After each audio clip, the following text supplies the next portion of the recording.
Yo, how's it going everyone? It's me, Arctic. Today's video we're going to be going over a complete weapons guide for Sayu. Now, I've already done a video on her stats and talents, so basically I'm taking those into account when we're actually choosing a weapon, and I recommend that all of you do the same. She does factor in with Elemental Mastery quite nicely, so that's going to open up quite a few weapon possibilities. There's some good DPS weapons, there's some good support weapons, and there's also some good burst DPS weapons that are going to be kind of interesting, or situational weapons rather.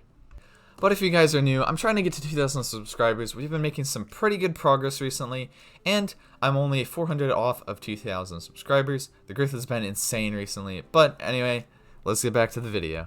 Okay, so all these different weapons, we've got quite a few, and also some upcoming weapons that I will touch on in a bit. I'm also going to make a video on all the new weapons in 1.7 when it gets a little bit closer to release, when people start thinking about those type of weapons a bit more. I'm going to start off with the blue weapons. So the Bloodstained Greatsword, this one comes with Elemental Mastery actually, and increases your damage against opponents affected by Pyro or Electro. So overall, this weapon is going to be kind of good for Sayu. If you just want to stack EM, this has a 187 EM. It has a low base attack, but really you don't necessarily need a high base attack if you're going for Elemental Mastery damage and Elemental Mastery builds. You're just trying to get as much Elemental Mastery as possible. It's passive against Pyro or Electro affected enemies. You get like 12% damage bonus. So this is actually basically a clone copy of the Lion's Roar, except it's a 3-star. So yeah, this is going to be very good if you're using characters like Hu Tao, if you're using characters like the Electro Archon that's going to come out, Electro Traveler, those kind of things. You can use this to absorb elemental damage with Sayu, get some extra damage bonus against enemies. That's basically the only good blue weapon for Sayu, and that's basically just for Sayu support / Elemental Mastery build. Okay, and so now we get to the 4-star options. So we're going to go down each of these that are actually going to be viable on Sayu. I'm not really going to talk about the ones that aren't viable. If you have some of the other weapons, feel free to leave a comment. I'll answer and say like, oh, if you have this one, or should you go for another weapon? Yeah, so let's start it off. So starting off with the Blackcliff Slasher, this one is probably going to be the best in terms of overall damage on your Sayu if you're going for like elemental skill and burst damage. This one's going to be very good. It comes with crit damage as a substat, all the way up to 55%, 510 base attack, so it's got a very good base attack right there. And it's passive. After you defeat enemies, you're going to get like increased attack. So this is good if you're using Sayu to finish off enemies, or her ult's off the field and you accidentally like hit enemies with that and they die.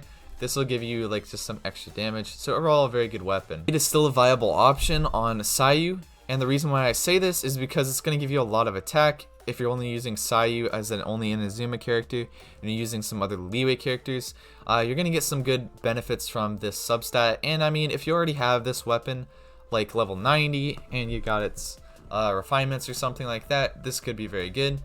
It gives you some attack percent whenever you have leeway characters in your team, and it also gives you some crit rate, so that's going to boost out your stats quite a bit. It comes with a normal base attack, and its attack goes up to 41%, so you're going to be getting most of your attack percent needs from this weapon. So overall, it's pretty decent, and then you can run like EM substats, that kind of stuff, versus attack percent substats. Rain Slasher is probably going to be actually Sayu's weapon. I'm just calling this right now because this weapon is going to be really, really good on Sayu if you're using the Elemental Mastery build. And the reason why I say that is because this is the best of like kind of two different build setups, you know. So its base attack is 510, so pretty standard. It gets some Elemental Mastery up to 165, so that's going to give you a lot of extra swirl damage, which is going to be really nice on Sayu. The reason why this is going to be so good is because of its passive increases damage against opponents affected by Hydro or Electro by 20%. And so it's Electro or Hydro. So what you can use is you can use Sayu in like Electro charged team comps, and you're pretty much always going to be fighting against enemies affected by Hydro or Electro. So that's going to give Sayu like 20% extra damage, plus she also has Elemental Mastery, and I believe like swirl damage also takes And I believe swirl damage also applies this extra damage against enemies affected by that. And if you run like 4-piece Viridescent set on your Sayu which I think will be a very good option. You're going to get extra swirl damage, and you're also going to get like reduction against Hydro or Electro. So she's going to be a very good elemental reaction support with like Electro and Hydro reactions if you're using this weapon. So if I get my Sayu, I'm probably actually going to use this weapon on Sayu because like it's going to be pretty good. Plus aesthetically it looks very good. And Spine is also a very good option if you're going for battle pass weapons. So every 4 seconds the character's on the field, they deal 6% more damage and take 3% more damage. So if you're using this like when Sayu's in her ball form, you're going to be rolling around, and it also increases like her interruption, so she can't really be interrupted in there. So what you're doing is you're rolling around, and since you're on the field with Sayu for quite a bit, you're going to be gaining stacks as long as you're dodging and not getting hit. Sayu's pretty mobile, so that's not too much of an issue. So overall at Refinement 1, you're going to be able to get up to basically 35% damage from this weapon. And then every time you go up another 5%, so it goes all the way up to 50% extra damage on Refinement level 5, and you're only taking 10% more damage at Refinement 5, so it's not that bad actually. A good base attack, and it has a crit rate substat, so crit rate is going to boost out your build quite a bit. Also, you don't have to worry necessarily about this character being that low of damage because it's going to give him damage percentage bonus. So that's going to boost out their damage a lot, so you don't have to run like attack percent as much as you would otherwise. Use like a Sayu meme kind of build, you could use like the Sacrificial Greatsword. This has a high base attack, so you're going to be getting some good benefits from that. It gives you some energy recharge, so you can pretty much run around with just Sayu. And use her ult whenever you have it up in between your elemental skills. If you have a high refinement of this, pretty much every time your elemental skill in your hedgehog form is going to hit enemies, you're going to be resetting your cooldown. So pretty much it's a guaranteed cooldown reset. Now I would recommend using this at R5 if you have one, because you can like reset it every 16 seconds.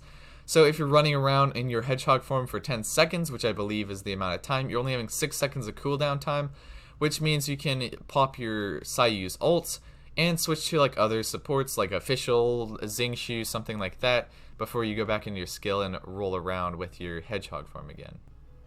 Now we're going to get into the 5-star options. Firewood Pride is going to be a very good weapon, partially because it has a high base attack of 674.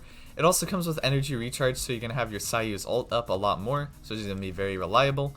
Also, after you use your Elemental Burst, it's going to make your normal and charge attacks create vacuum blades on hit. So when you are auto attacking with Sayu, this is going to give her some extra damage. It also increases all your damage by 8%. So overall, you're going to get some pretty good damage off of this. Wolf's Gravestone is going to be very good for DPS and also support Sayu. So this is going to increase your attack by 20%, and on hits on opponents with less than 38% HP, you're going to get another 40% attack for 12 seconds. The passive is very good also for team synergy. You can use Sayu, like roll around on enemies that are low HP, tag multiple enemies, swirl them a bunch. It also comes with attack percent and a pretty decent base attack. And yeah, you're going to get like a lot of good rounded out build with this on your Sayu, so it's a very good weapon. I wouldn't really recommend using the Unforged unless you're using like a Zhongli on your team with a Sayu and you're trying to like protect your Sayu from getting like destroyed, you know. But this basically is just an inferior version of Wolf's Gravestone unless you're going to be shielded up. But yeah, this weapon can be good, except it's going to be a little bit hard since Sayu isn't really an auto attacker. You're going to be mostly using your like elemental skill and burst. And so yeah, this one I'd say is worse than Wolf's Gravestone, but if you have one of these over Wolf's Gravestone, this one still can be usable. Song of Broken Pines also isn't a bad option. It has a very high base attack at 741. It gives you physical damage, so since Sayu doesn't have Anemo infusion with their auto attacks, it's going to give you a little bit more damage. But mainly the main thing you want from this is the passive right here, which is going to increase like your normal attack speed, your attack percent, and also your like attack for Sayu a bunch. So this weapon is also going to be kind of good on Sayu, just in overall stats. And that's going to be coming up pretty soon, and this is an Inazuma themed weapon right here. We don't really know much information about this, other than that it has a normal base attack, comes with energy recharge as a substat. We don't really know its passive ability right now, and that kind of sucks, because we could kind of figure out if this is going to be good on Sayu or not. But I just keep an eye out on this. This might be either a shop weapon. I'm thinking it's going to be a shop weapon. I don't think it will be a new battle pass weapon. Basically it for the weapons for Sayu. I will be making a Sayu build guide at some point in the future when we actually get fully fleshed out information, that kind of stuff. This is still pretty early on. Remember to subscribe. I'm trying to get to 2,000 subscribers. Anyway, I'll see you guys next time. Farewell.